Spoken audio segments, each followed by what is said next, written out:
Hey everybody, today we're out here before the LA Auto Show taking a look at the latest Buick in their lineup, the all-new Buick Encore GX. You can think of this as the mildly supersized Buick Encore, which has been a perennial favorite here at Alex Autos. We actually have an original Encore right over here next to it, so you can see some of the differences up front. We have the latest look in Buick's front-end design. So this is the older Buick Encore, it's a little bit smaller.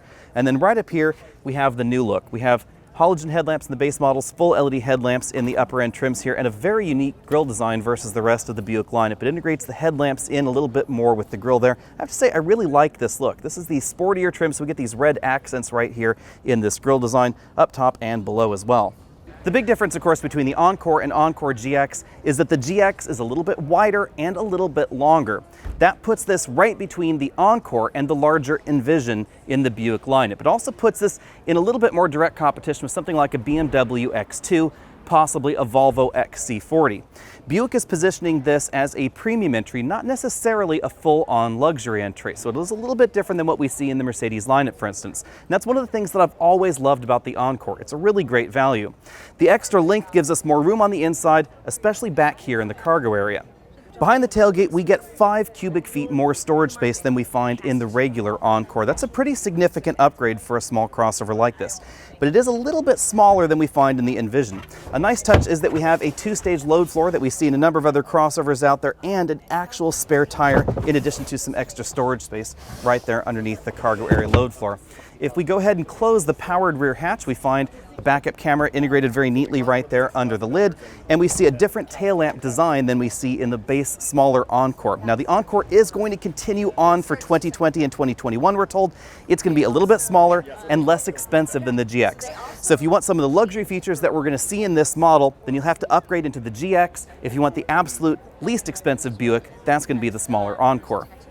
On the inside, we definitely find a more premium experience than you'd expect in something like a Subaru Crosstrek or a Chevy Trax, and an experience that is really more similar to the luxury entries, although there are just a few materials that are a little bit less premium, but most of those are kept to the rear of the vehicle.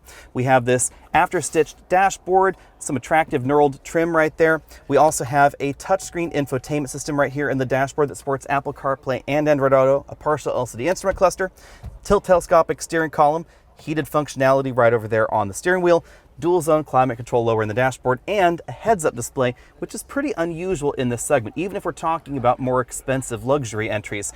Now this is one of the variety that is installed on a pop-up sheet of plastic rather than projecting on the windscreen itself.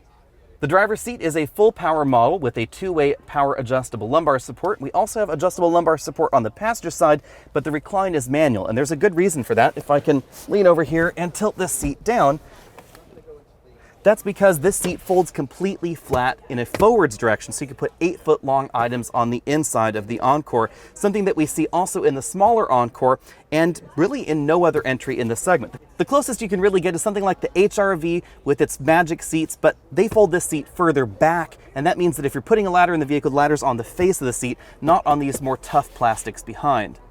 Rear seat room appears to be pretty generous. This front seat is a little bit further back than I would normally sit, but you can see that I still fit back here. And I have about ½ an inch of overall headroom left. One of the really nice touches about the smaller Encore was its rear seat accommodation versus some of the other small crossovers in America, and that sizable interior definitely continues to this larger model. In case you're wondering, we're told that you can, of course, if you wanted a little bit of a leg rest, sit back here in the rear with your feet up on the front seat.